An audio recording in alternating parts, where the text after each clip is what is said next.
एक बूढ़े पिता की 3 ज्ञानवर्धक बातें यदि जीवन में उतार ली तो कभी भी जीवन में विपत्ति में नहीं पड़ोगे। दर्शक बंधुओं, आज का हमारा यह प्रसंग बड़ा ही ज्ञानवर्धक और बड़ा ही मार्मिक है। मेरा आप सभी श्रोता बंधुओं से एक बार पुनः निवेदन है कि इस कहानी के साथ कहानी की समाप्ति तक बने रहे। श्रोता बंधुओं, आज की इस कहानी में एक बूढ़े पिता ने अंत में 3 ऐसी बातें बताई हैं। यदि इन 3 बातों को आप अपने जीवन में उतार लेते हैं तो आपको जीवन में कभी भी विपत्ति को प्राप्त नहीं होंगे, कभी जीवन में विपत्ति में नहीं पड़ोगे, कभी जीवन में दुखी नहीं रहोगे। श्रोता बंधुओं, आइए आज इस कहानी के माध्यम से हम आपको बताएंगे कि आखिर बूढ़े पिता ने इस कहानी में कौन सी वे 3 बातें बताई हैं। यदि उन्हें जीवन में अपना लिया तो कभी भी मुसीबत का सामना नहीं होगा। दर्शक बंधुओं, इन 3 बातों को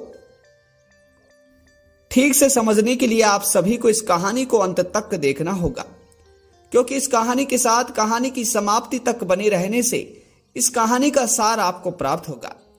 और यह तो आप सभी को पता है कि जीवन में आधा अधूरा ज्ञान हमेशा घातक होता है। दर्शक बंधुओं, आइए आप सभी का ज्यादा समय बर्बाद ना करते हुए आज की इस ज्ञानवर्धक और प्रेरणादायक कहानी को शुरू करते हैं। परंतु उससे पहले हमारा एक ही निवेदन है कि अभी तक आप लोगों ने ज्ञानवर्धक कहानी यूट्यूब चैनल को सब्सक्राइब नहीं किया तो हमारे चैनल को सब्सक्राइब कर हमारे परिवार को अवश्य बढ़ाएं। श्रोता बंधुओं, आप लोगों के एक सब्सक्राइब करने से हमारा परिवार बढ़ता है। यही नहीं बल्कि आप लोगों के एक सब्सक्राइब करने से हमारा मनोबल बढ़ता है और इसी तरह से नई नई कहानियां लाने का हम प्रयास भी करते हैं। दर्शक बंधुओं, आइए अब आप सभी का ज्यादा समय बर्बाद ना करते हुए आज की इस ज्ञानवर्धक कहानी को शुरू करते हैं। श्रोता बंधुओं, एक बार जयसिंहपुरी नामक एक राज्य में धारा सिंह नामक एक राजा हुआ करता था। श्रोता बंधुओं, वह जो राजा था वह बड़ा प्रतापी था और महान वीर योद्धा था, परंतु वह राजा बड़ा ही लोभी था और बड़ा ही लालची था। दर्शक बंधुओं, इस तरह से वह राजा एक दिन अपनी न्याय स्थल अर्थात अपने दरबार में बैठा हुआ था। अब दरबार में बैठा हुआ वह राजा एक दिन अपने मंत्री से कहता है, हे मंत्री, तुम्हें तो पता ही है कि हमारे राज्य में बुजुर्ग, जवान और बच्चे सभी रहते हैं, परंतु हमारे राज्य के जो बच्चे हैं वह तो हमारे राज्य का भविष्य है। हमारे राज्य के जो नौजवान है वह हमारे राज्य का मूल आधार हैं, परंतु हमारे राज्य में जो बुजुर्ग रहते हैं, जो वृद्ध लोग हैं, वह हमारे किसी काम के नहीं, क्योंकि हमारे राज्य में बच्चे और जवान लोग हमारे काम के हैं। वह आगे चलकर हमारे राज्य में हमें तरक्की दिलाएंगे, परंतु हमारे राज्य के जो बुजुर्ग हैं वह तो बस केवल खाने का और सारा दिन घर में पड़े रहने का ही कार्य करते हैं। इससे हमारे राज्य को कोई फायदा नहीं है। हे मंत्री, पूरे राज्य में यह ऐलान कर दो कि राजा साहब ने कहा है इस राज्य में जितने भी बूढ़े बुजुर्ग हैं वह इस राज्य को छोड़कर किसी अन्य राज्य में चले जाए, और जो भी इस राज्य को छोड़कर अन्य राज्य में नहीं जाएगा तो उसे फांसी अर्थात सजाए मौत दी जाएगी। श्रोता बंधुओं, अब इस तरह से राजा के उस आदेश को वह मंत्री अपने कुछ सैनिकों को साथ लेकर पूरे राज्य में इधर उधर घूमता घूमता और ढोल बजाता बजाता ऐलान को सुना देता है। दर्शक बंधुओं, अब राजा साहब के इस ऐलान को सुनकर राज्य के सभी लोग घबराए हुए थे। दर्शकों, एक बात तो आप सभी जानते हो, कहते हैं कि जिसका आना हुआ है उसका जाना भी होगा। कहते हैं कि एक संतान अपने माता पिता को मृत्यु के बाद ही अपने से दूर छोड़ पाती है, परंतु भला क्या आपने सुना है कि एक संतान अपने माता पिता को जीवित होने के बावजूद भी कैसे छोड़ सकती है। दर्शक बंधुओं, अब इस तरह से राजा कर रहा था। वह एक संतान से बुजुर्ग माता पिता को अलग कर रहा था। उसने बहुत बड़ा अनर्थ किया था। दर्शक बंधुओं, अब उस राज्य के कुछ बुजुर्ग जो अपने घर में अकेले रहा करते थे, वह बेचारे अपने प्राणों को बचाते बचाते उस राज्य को छोड़कर चले जाते हैं। दर्शक बंधुओं, उधर जो बुजुर्ग अपने पूरे परिवार के साथ रहा करते थे, अब वह बेचारे अपने परिवार को तो छोड़ नहीं पाते, परंतु वह भी अब अपने परिवार को साथ लेकर किसी अन्य दूसरे शहर में जाकर रहने लगे। दर्शक बंधुओं, इस तरह से अब पूरे राज्य के जो बुजुर्ग थे वह उस राज्य को छोड़कर वहां से जा चुके थे। बंधुओं, वहीं उसी राज्य में रामू नाम का एक किसान रहा करता था। दर्शक बंधुओं, वह जो रामू था, रामू उस राज्य में अपने खेतों में काम किया करता था और जो राजा साहब थे उस राजा साहब के घोड़ों की देखभाल किया करता था। श्रोता बंधुओं, अब जो रामू था, रामू को राजा साहब की ऐलान के बारे में अच्छी तरह से पता था, परंतु रामू का अभी विवाह नहीं हुआ था और रामू के घर में रामू के बुजुर्ग पिता और रामू दोनों ही रहा करते थे। अब रामू ने सोचा कि मैं तो अपने पिता को अपने से दूर नहीं कर पाऊंगा, और अगर राजा साहब की यहां से मैंने काम को छोड़ दिया तो मेरे पास तो खाने के लिए दाने भी नहीं रहेंगे। श्रोता बंधुओं, अब राज्य के सभी लोगों ने तो अपने बुजुर्गों को वहां से कहीं दूसरे राज्य में भेज दिया, परंतु रामू ने अपने पिता को अपने ही घर में छिपा लिया। जब दूसरे दिन राजा साहब के एक सैनिक ने रामू से उनके पिता के बारे में पूछा तो दर्शक बंधुओं, रामू ने उस सैनिक से कहा कि मैंने अपने पिता को दूसरे सिंगल राज्य में भेज दिया, क्योंकि मैं नहीं चाहता कि मेरे जीवित होते हुए मैं अपनी आंखों के सामने राजा साहब की तलवार से अपने पिता की मृत्यु होते देखूं। दर्शक बंधुओं, कहते हैं कि अपने पिता की मृत्यु का नाम लेना एक संतान के लिए पाप होता है, परंतु उस रामू ने अपने पिता के जीवन के लिए अपने ही पिता को होते हुए भी मार दिया। दर्शक बंधुओं, अब इस तरह से यह सुनकर वह सैनिक महल की तरफ चला जाता है।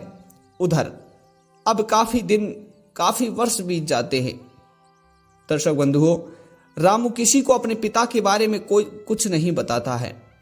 अब अचानक से राजा साहब के उस दरबार में, उस राज्य में घोर पाप पड़ने की वजह से राज्य में अकाल पड़ जाता है।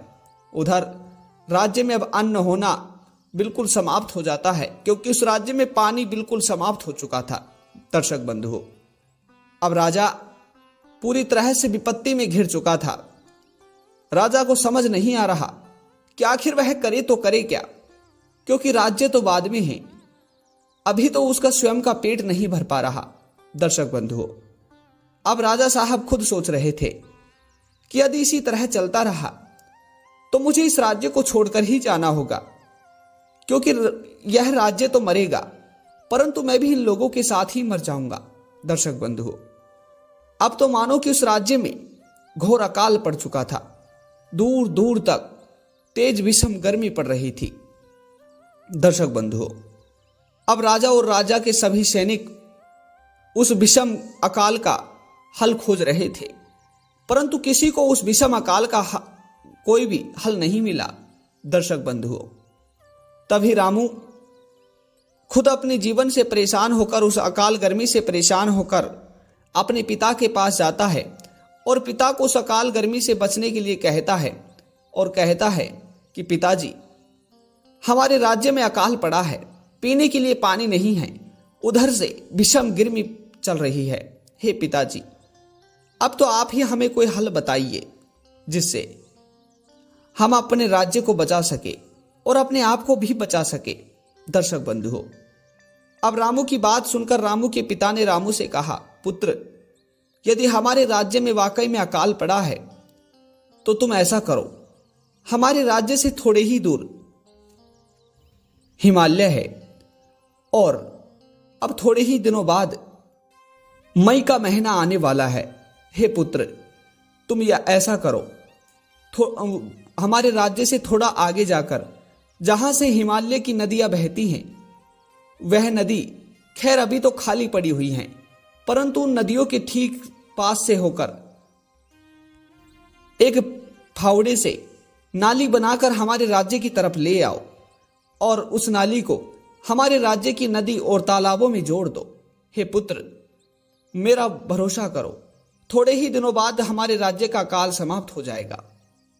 दर्शक बंधुओं, अब उस रामू को अपने पिता की बात तो समझ नहीं आती, परंतु रामू अपने घर से एक फावड़ा उठाता है और जहां से हिमालय की पहाड़ियां आती थी वहां से वह एक फावड़े से गड्ढा करता हुआ, नाली बनाता हुआ अपने राज्य की नदी तालाबों से जोड़ देता है। दर्शक बंधुओं, अब कुछ ही दिनों बाद मई का महीना लग चुका था और कड़ाके की गर्मी पड़ती है। अब हिमालय की जो बर्फ थी वह धीरे धीरे रस रस कर कर पिघल रही थी और जो पहाड़ियां आ रही थी वह पहाड़ियां अब एक तरह से मानो कि हिमालय पूरी तरह से पिघल पिघल कर नदियों की तरह बह रहा था। दर्शक बंधुओं, जैसे ही वहां से पानी बहने लगा तो रामू के द्वारा बनाई गई उस नाली से पानी उस राजा के राज्य के नदी तालाबों में जाने लगा। दर्शक बंधुओं, कुछ दिनों में ही उस राज्य के नदी तालाब पुनः भर चुके थे। दर्शक बंधुओं, यह देखकर राजा भी बहुत खुश होता है और राजा रामू को अपने यहां बुलाता है। तभी राजा रामू से कहता है कि हे रामू, आखिर तुम्हें किसने बताया इस तरह की तरकीब? क्योंकि हमारे सैनिक, हमारे मंत्री और महामंत्री और हम स्वयं अपने मस्तिष्क से इस चीज के बारे में सोच रहे थे, परंतु हम इस काम को नहीं कर पाए। भला तुमने अकेले ने कैसे किया? दर्शक बंधुओं, तभी रामू उस महाराज को सारी बात बताता है और कहता है कि महाराज, आपने जब हमारे राज्य के सभी बुजुर्गों को यहां से जाने का आदेश दिया था तो हमने अपने पिता को छिपा दिया था और हमने इस मुश्किल का हल अपने पिता से ही पूछा था और उनके इस हल की वजह से ही आज हम सबके प्राण बचे हैं।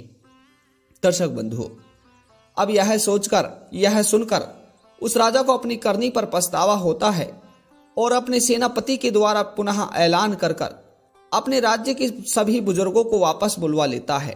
दर्शक बंधुओं, तभी राजा रामू के इस पिता को अपने दरबार में बुलाकर सोने और चांदी, हीरे मोती की जेवरात देते हैं, उन्हें उपहार देते हैं।